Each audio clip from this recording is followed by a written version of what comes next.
Do'stlar, menga bankrotlik masalalari bo'yicha juda ko'p insonlar murojaat qilyapti. Bitta narsani aytib o'tib ketishim kerak. Oldingi videolarimda ikkita narsani aytib o'tib ketgan edim. Bankrotlik bo'lish uchun birinchisi 3 oy davomida demak qarzdorlik to'lanmagan bo'lishi kerak. Ikkinchisi bu O'zbekiston Respublikasi uchun bazaviy hisoblash miqdorini 200 baravaridan ko'p bo'lishi kerak. Qarzdorlik kredit emas. Kredit shartnomasi hozir amal qilib turgan bo'lsa, qarzdorligingiz bor yo'q 10 million, 15 million bo'ladigan bo'lsa, u narsa o'tmaydi. Ya'ni qarzdorlik 75 million, hozirgi vaqtda 75 million so'm, avgustdan boshlab BXM oshyapti va 80 million so'mga chiqadi. Endi bu juda ham murakkabroq ish. Ko'pchilik insonlar men qo'ygan videoni mana umumiy tahlil qilganimni ko'rmagan.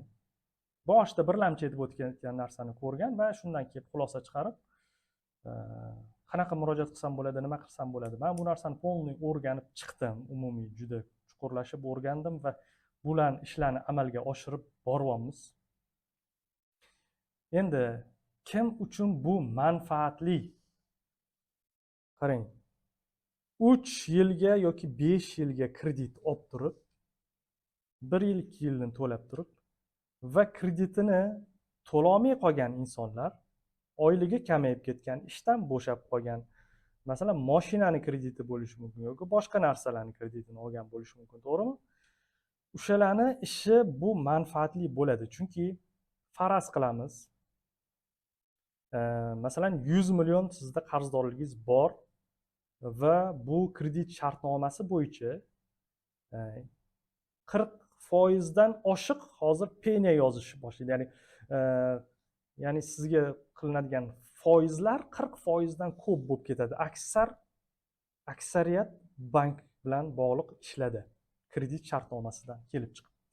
Ya'ni o'shanda 1 yil o'tgandan keyin bu qarzdorligingiz 100 million bo'lsa, bir 200 million bo'lib ketmasligi uchun sizga demak bankrotlik amaliyotini qilish foydali, manfaatli bo'ladi.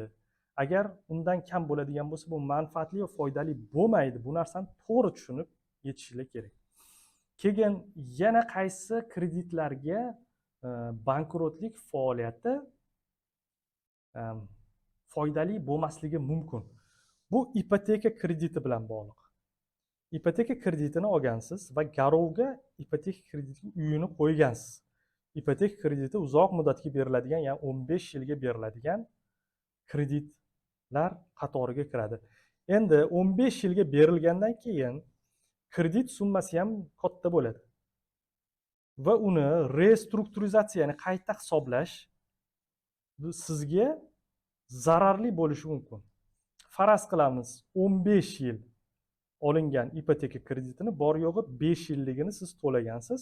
Faraz qilamiz 300 million so'mni kreditga olgansiz. Va tanasi olgan kreditingizni qarzi 300 million. Uni foizi bilan demak qanchadir 350 million, balki 400 million bo'ladi oxirigacha to'lasangiz. Agar bu holatda biz restrukturizatsiya qiladigan bo'lsak, O'zbekiston Respublikasi demak qonunlariga ko'ra to'lovga qobiliyatsizlik to'g'risida qonuni bor. Shu qonunga ko'ra biz bor yo'g'i 36 oygacha qarzlarni qayta rejasini tuzishimiz mumkin. Va faraz qilamiz 5 yilga to'lagan bo'lsangiz va sizda 250 million so'm qolgan.